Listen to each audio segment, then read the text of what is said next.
Sivannarayana company బాధ్యతల్ని అప్పగించిన తర్వాత శ్రీధర్లో కొత్త కోణాన్ని చూపిస్తున్నాడు. జ్యోత్స్న లెక్కలు బొక్కలు ఒక్కొక్కటిగా బయటకు లాగుతున్నాడు. ఆమె బండారం మొత్తం బయట పెట్టాడు. నేటి ఎపిసోడ్లో ఆ వివరాలతో నేటి ఎపిసోడ్లో ఏమైందో చూద్దాం.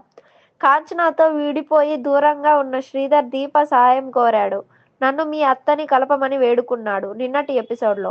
ఇక ఈ రోజు రాత్రి ప్రసారం కాబోయే ఎపిసోడ్లో ఏమైందంటే తండ్రి కొడుకులు ఇద్దరు హ్యాపీగా బైక్పై బయటకు వచ్చి టీ కొడుతూ ఉంటారు. ఫుడ్ ట్రక్ బిజినెస్ సక్సెస్ కావడంతో ఫుల్ జోష్లో ఉంటారు. నీకో విషయం చెప్పాలి కార్తీక్, మన కంపెనీకి నష్టాలు మనం సరిగా బిజినెస్ చేయకపోవడం వల్లే రాలేదు. వచ్చిన లాభాలు లెక్కల్లో చూపించకపోవడం వల్ల వచ్చాయి అని కార్తీక్తో చెప్పాడు శ్రీధర్. అంటే జ్యోత్స్న కొన్న ల్యాండ్ గురించేనా నువ్వు చెప్తున్నది అని అంటాడు కార్తీక్. అదొక్కటే కాదు, లెక్కలు మొత్తం బయటకు తీస్తే చాలా అరాచకాలు ఉన్నాయి. లెక్క బయటకు చెప్తే శివన్నారాయణకి హార్ట్ అటాక్ వస్తుంది. ఇంకో షాకింగ్ విషయం ఏంటంటే జ్యోత్స్న శివన్నారాయణ మనవరాలు కాదు అని అంటాడు శ్రీధర్. ఆ మాటతో కార్తీక్ షాక్ అయ్యి షేక్ అయిపోతాడు. ఏంట్రా నేను ఇంత చెప్తుంటే ఏం మాట్లాడవేంటి అని అంటాడు శ్రీధర్. జ్యోత్స్న ఆ ఇంటి బిడ్డ కాదురా, నేను చెప్పేది నిజం అని అంటాడు శ్రీధర్. దాంతో కార్తీక్ ఏంటి మాస్టారు ఏం మాట్లాడుతున్నావు, జ్యోత్స్న ఆ ఇంటి బిడ్డ కాకపోవడం ఏంటి అని అడుగుతారు. నేనంటే నీకు కోపం ఉన్నా నన్నైతే నువ్వు నాశనం చేయాలని అనుకోవు కదా. ఎందుకు అనుకోవు అంటే నేను నీ తండ్రిని కాబట్టి.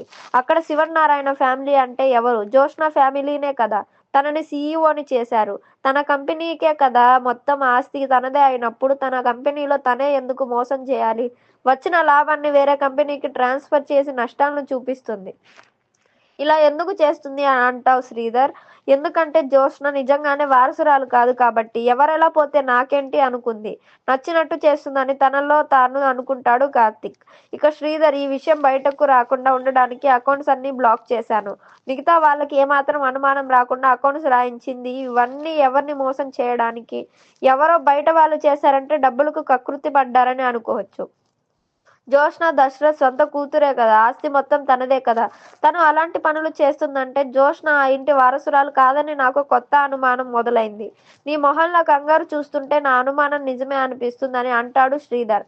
దాంతో కార్తీక్, నీకు నువ్వే మొత్తం అనేసుకో మాస్టారు. కంపెనీ అంటే 10 మంది ఉంటే కుటుంబం కాదు, అదో పెద్ద వ్యవస్థ. అయినా జ్యోత్స్న ఎవరు అంతమంది జీవితాలతో ఆడుకోవడానికి అని అంటాడు.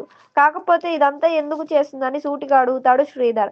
కారణాలు 1,00,000 ఉండవచ్చు మాస్టారు, కానీ అదందరికీ పంచాల్సిన లాభాలను సొంతానికి వాడుకోవడం తప్పు. పార్ట్నర్స్నే కాకుండా నష్టాలు వచ్చాయని ఇంట్లో వాళ్ళని మోసం చేస్తున్న జ్యోత్స్నకి శిక్ష పడాల్సిందే. నీ దగ్గర సాక్ష్యాలతో జ్యోత్స్న తప్పు చేసిందని ఇప్పుడు నిరూపించగలవా మాస్టారు అని అడుగుతాడు కార్తీక్. నాకు కొంచెం టైం కావాలి, నేను చూడాల్సిన అకౌంట్స్ కొన్ని ఉన్నాయి.